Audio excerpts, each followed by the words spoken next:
Hi friends, எல்லோரும் எப்படி இருக்கீங்க? நல்லா இருக்கீங்கன்னு நான் நினைக்கிறேன். நாங்களும் நல்லா இருக்கிறோம். இது வந்து என் பொண்ணோட ஃப்ரெண்டு காலேஜில் படிக்கிறாங்க. அவங்க ஃப்ரெண்டுக்கு சர்ப்ரைஸாக காலேஜுக்குள்ளாரையே கேக் கட் பண்ணுறதுக்காக வேண்டி ஆர்டர் பண்ண கேக்கு. இது வந்து ரிச் சாக்லேட் ட்ரஃபிள் கேக்கு. அதில் வந்து அவங்க சைக்காலஜி படிக்கிறதுனால அவங்களுக்கு கஸ்டமைஸ் பண்ணி கேட்டாங்க. இது வந்து எடிபிள் கிடையாது, இது வந்து பிரிண்ட் அவுட் தான். அவங்க சொன்ன மாதிரி கஸ்டமைஸ் பண்ணியிருக்கிறோம்.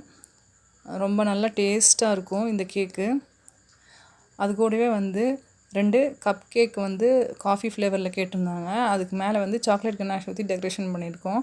உள்ளே அலோடு இல்லை, அதனால் கேக் பாக்ஸ் தெரியாத மாதிரி கொடுங்க ஆண்டி அப்படின்னு சொல்லியிருந்தாங்க. அதனால் வந்து கப் கேக் தனியாக பாக்ஸில் தான் பேக் பண்ணுவோம். கிளிங் ரேப் பண்ணி நல்லா பேக் பண்ணிவிட்டு இது 2 கேக்கையும் பாக்ஸில் போட்டு பேப்பர் பேக்கில் போட்டு உள்ளே கொண்டு போய் கொடுத்துட்டோம். அவங்க கேண்டில் வேணும் ஆண்டி, மேட்ச் பாக்ஸும் வேணும் அப்படின்னு சொல்லியிருந்தாங்க.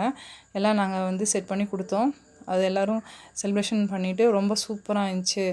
நாங்கள் கண்டிப்பாக எங்கள் ஃப்ரெண்ட்ஸ்க்கெல்லாம் வந்து நாங்கள் சொல்கிறோம், கண்டிப்பாக நாங்கள் வாங்குகிறோம் ஆண்டி அப்படின்னு சொல்லியிருந்தாங்க. ரொம்ப சந்தோஷமாக இருந்துச்சு. உங்களுக்கு யாருக்காச்சும் இதே மாதிரி கேக் ஆர்டர் பண்ணணும், ஏதாவது ஃபங்க்ஷனுக்கு ஆர்டர் பண்ணணுன்னா எங்கள் டிஸ்கிரிப்ஷனில் இருக்கிற நம்பருக்கு கால் பண்ணுங்கள், டிஎம் பண்ணுங்கள். கண்டிப்பாக ட்ரை பண்ணி பாருங்கள். Thank you so much.